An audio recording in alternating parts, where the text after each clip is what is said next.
There. One of the questions I get that I really get excited about answering is when a partner or an employer or a coworker of a person in recovery asks how they can best support that person. It's a really simple answer.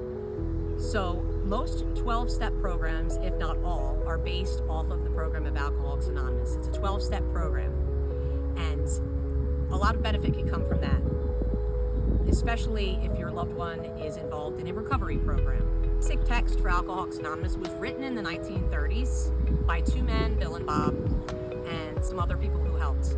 But what's really cool about it is it's not just for the person who's trying to get and stay sober. There is information in this book that can be helpful for everybody, because I really don't know anybody who's not involved some way, somehow with a person in recovery, whether they're an employee, an employer, a spouse, a sibling, a kid.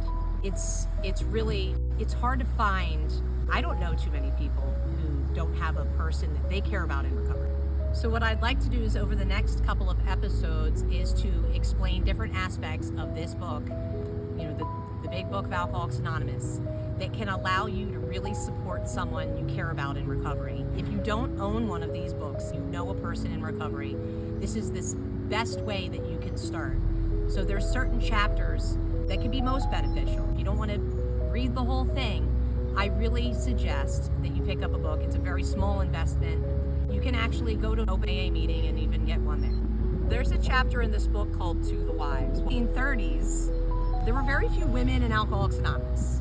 So this chapter is called To the Wives. You can sub out the word husband. When other 12-step programs use the basic text of Alcoholics Anonymous, you sub it out for whatever addiction it is. So in this chapter, you would sub out To the Wives for To the Husbands if the alcoholic in question or the addict in question is a female. So To the Wives is actually chapter 8. Being open to read that chapter if your significant other is in recovery, it's basically the best thing you can do to start to support. Next week, maybe we'll talk about To the Employers, which is another great chapter.